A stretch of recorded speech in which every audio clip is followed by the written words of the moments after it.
အချိန်6လဒီ6လဆိုတဲ့အချိန်ဟာဘဝတစ်ခုလုံးကိုစောက်ထိုးမိုးမြော်ပြောင်းလဲပစ်ဖို့လုံလောက်တဲ့အချိန်တစ်ခုဖြစ်ပါတယ်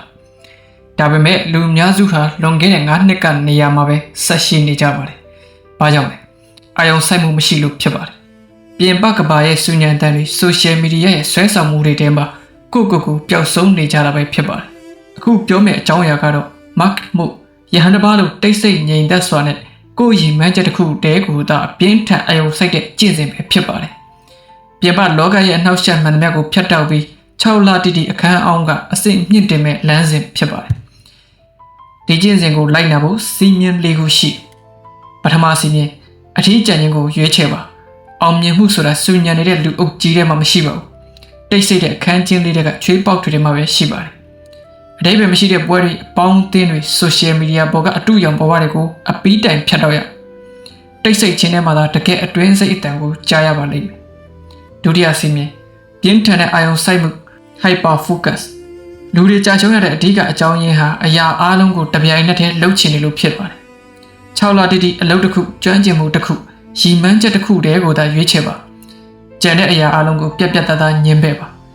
နေရောင်ကြီးကိုမှန်ဘလူးနဲ့စုဆုံလိုက်တဲ့အခါမီးတောက်ဖြစ်လာသလိုအာယုံစိုက်မှုတနေရာတည်းစုဆုံသွားတဲ့အခါမဖြစ်နိုင်တာဘာမှမရှိပါဘူး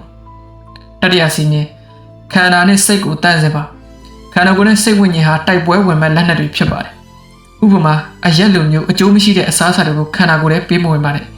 နေ့စဉ်ချွေးထွက်အောင်လေ့ကျင့်ကြလုပ်ပါစားဖတ်ပါအုံနောက်ထဲကိုအမိုက်တွေထည့်တာရပ်တန့်လိုက်ပါခန္ဓာကိုယ်ကျန်းမာမှစိတ်ဝိညာဉ်ကကြန့်ခိုင်လာပါလိမ့်မယ်စတုတ္ထစီမင်းမချိုးဖောက်နိုင်တဲ့စီကံကိုတိဆောက်ပါခံစားချက်ကိုလုံးဝဖယ်ထုတ်ထားပါမိုးရွာနေပူပူစိတ်ပါသည်ဖြစ်စီမပါသည်ဖြစ်စီတတ်မှတ်ထားတဲ့စီကံအတိုင်းတိတိကျကျလိုက်နိုင်ရပါမယ်မတ်မူဟာစိတ်ကူးရင်ဖို့မဟုတ်ပါဘူးစစ်မြေပြင်မှာတိုက်ပွဲဝင်ဖို့ဖြစ်ပါတယ်6လပြည့်သွားတဲ့အခါမှန်ရှိမှရက်ကြည့်လိုက်ပါ